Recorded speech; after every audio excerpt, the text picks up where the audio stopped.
Welcome everybody. I am back at May's addition to Oakwood Cemetery here in Huntsville, Texas. This cemetery is actually divided up into 3 sections. I'm in one of the sections. Another section is pretty much over there across the street. And I think the third one is also catty corner across the street. Now, we're going to get into our first story right here, which is the grave that you're looking at of the heart shape. This is the grave site of Veronica Lee Anzaldúa. She was born December 3rd, 1978 and died August 21st, 2002. So Vanessa was traveling to San Marcos to continue her education at Southwest Texas after completing her studies at Blinn Junior College. Veronica ended up in an automobile accident just outside of Giddings, Texas on August 21st, 2002. Now, I don't know what caused the accident. I couldn't find anything about that. But I believe she was 23 years old. Her life was definitely cut really, really short. Like I say in my other videos, you just don't know when your time is or what's going to happen on that particular day. May you rest in peace, Veronica. So the first story that you heard, her grave is right behind that other person's grave. There's the tree. She's right in this little area. If you want to come pay your respects for her. I have another story that I want to tell you. But look at all these graves.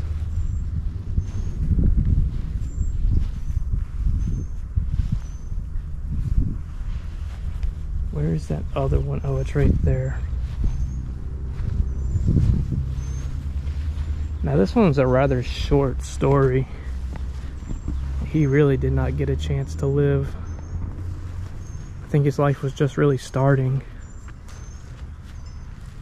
Let me show you his gravesite before we get into the story. Like I said, it's very, very short and it's very sad. Looks like the family, friends, and others came out here to pay their respect with all the flowers. Looks like they need some watering. Sorry, I got interrupted by somebody blasting some loud music. That's copyright. Anyways, I was talking about the flowers. How family, friends left them behind and that they need some water. Now, look at these 2 beautiful angels.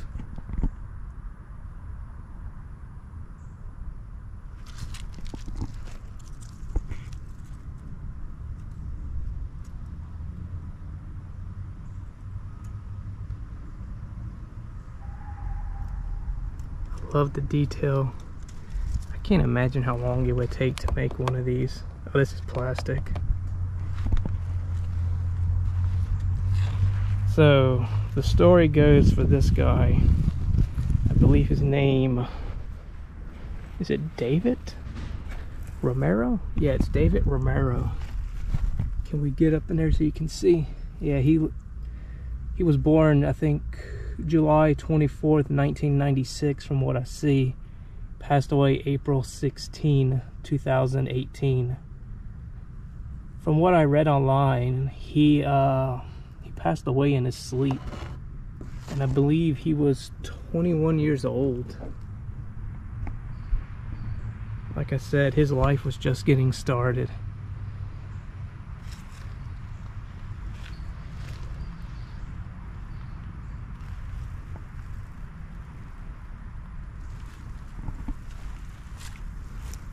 Still can't get over how beautiful this looks.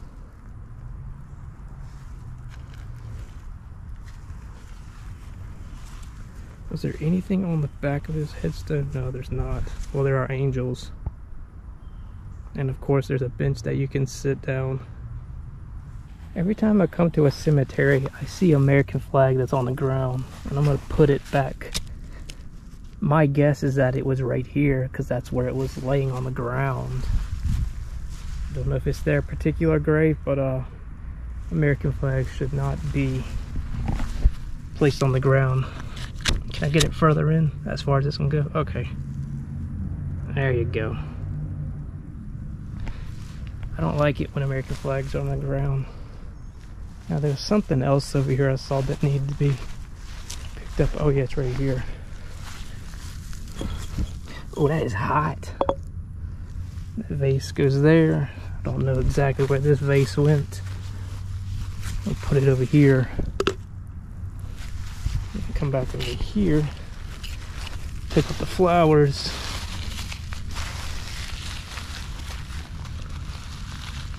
Place them in the grave. And there you go. I got your gravestone back up and running. Oh, they have 2 dogs on their headstones.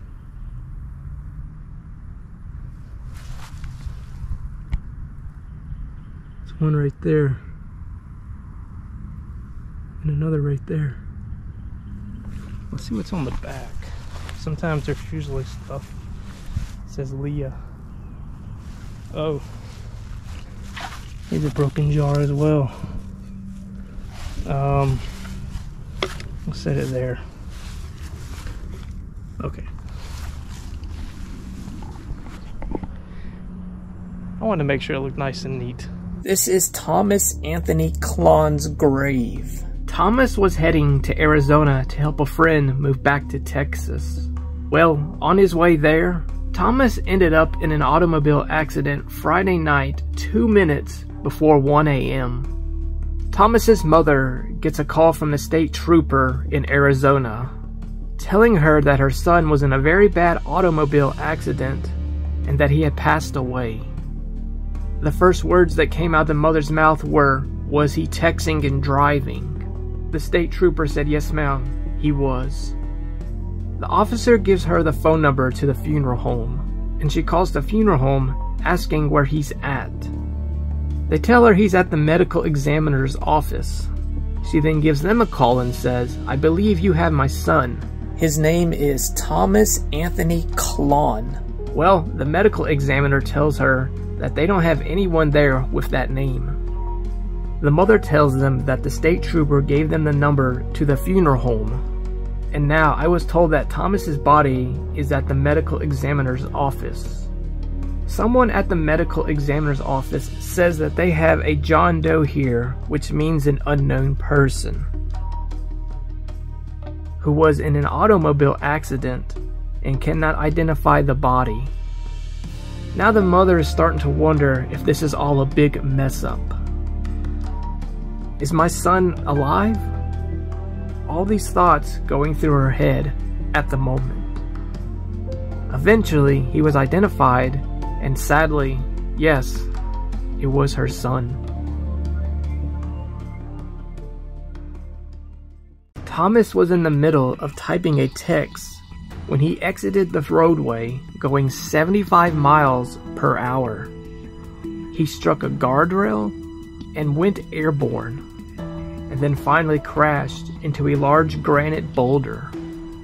Either seconds or minutes later, Thomas's truck caught on fire. There was an eyewitness who saw the crash. They tried to help to put out the fire and could hear Thomas screaming for help. They were unable to help him. By the time the fire department and ambulance came out, it was too late. Thomas was burned to death. This was the reason why the medical examiner's office could not figure out who this person was. There was no ID, nothing. There's one more thing that I want to point out. The mother wanted to know what Thomas was texting before he died in the accident. Thomas was having an argument with one of his friends, which caused him to get distracted while driving. Thomas leaves behind 3 children, 2 boys, and a girl, his wife, parents, friends, and the rest of his family. Let this story be a lesson. Do not text and drive. I highly recommend that you check out the article on this story that I'll leave in the video description down below. The mother really wants to stop texting and driving. So let's do this. So I figured I'd give you a look where I'm at. That was the cemetery I was just at right there. Somebody pulled in to put flowers on their loved ones' graves. Didn't want to stay too long because I didn't want to disturb them. Now the next cemetery is literally right here. Like I said, it's next door, or it's across the street pretty much. Oakwood Cemetery, a Dickey's edition. Okay, so we are at the Dickey's edition. Alright, now I gotta find me a place to park. I'll let you here. Let you take a look at the cemetery. I know I'm going a little fast because I'm driving, obviously.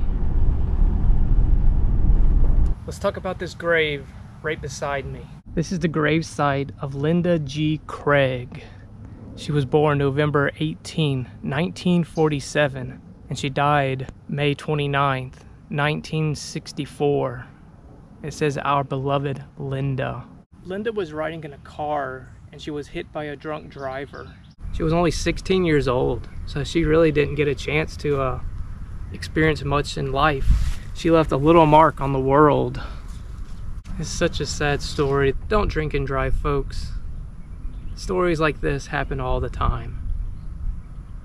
Yet there's people out there who still drink and drive to this day. Now, with that being said, do not drink and drive.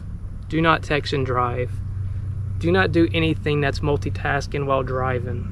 Linda's grave is somewhere in this little area. If you know about this cemetery, a Dickey's addition to Oakwood Cemetery, I'm in section B, which is pretty much the right side if you're coming in from the entrance, or the left side, depending on how you come in here now. You see that particular tomb in front of me? At first it looked like a castle, maybe a church or something above.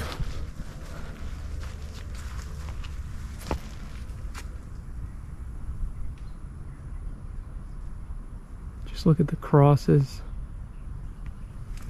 the angel in the middle.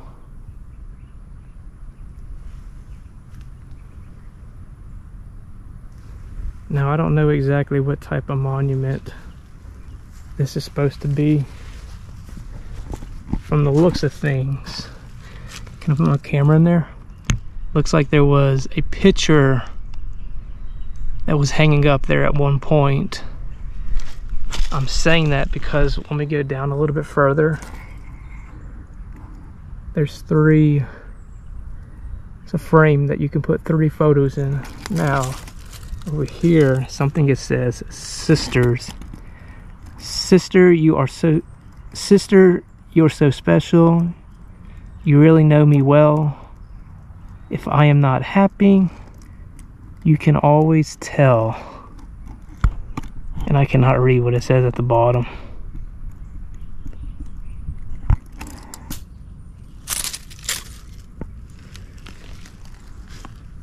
Now, it looks like the person who was entombed or buried here. Let me go this way so my shadow doesn't get in the way. I can't make it out that well. I'm sure you can see it a lot better on camera. I still can't tell. Well, I can see the date, 10/18/58, all the way to 6/28/91. I hope I said 58. Yeah, I can't read that, any of that really. It's amazing how you can read the dates really well. This right here I know is supposed to represent the Bible, the way this is laid out, or the way this is designed. Now there's something right here.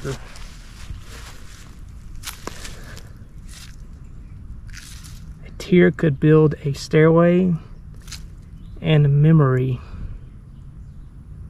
A lane I'd walk right of to something and bring you home.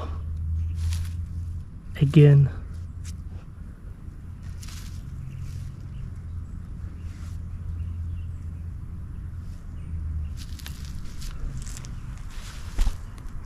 There is another grave next to it, but I don't know if it has anything to do with this. I don't know the story, but this is something I would actually love to look into doing a video on, or at least knowing the story behind it.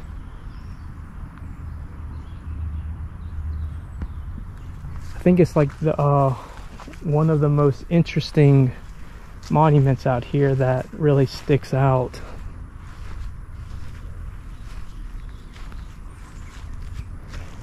Again, I'll give you another couple seconds to look at it. Now, I have two more graves that I want to show you before I end the video. So we just saw that monument right there.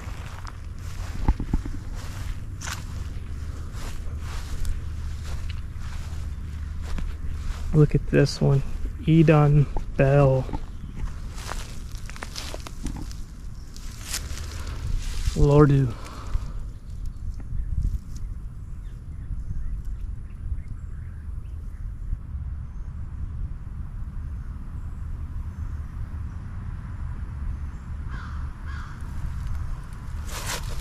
And again, there's an elephant. Let's fix this. Somebody left a unicorn. I don't see no flowers in here or anything.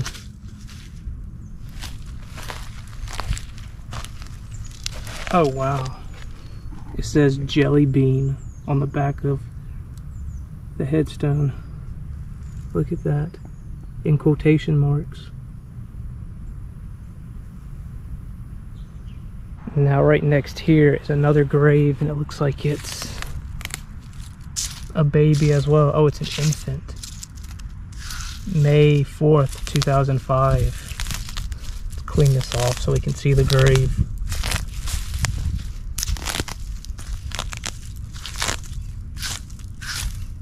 There we go.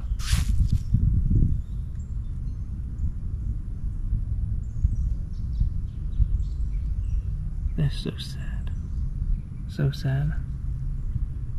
Again, we don't know when our time is.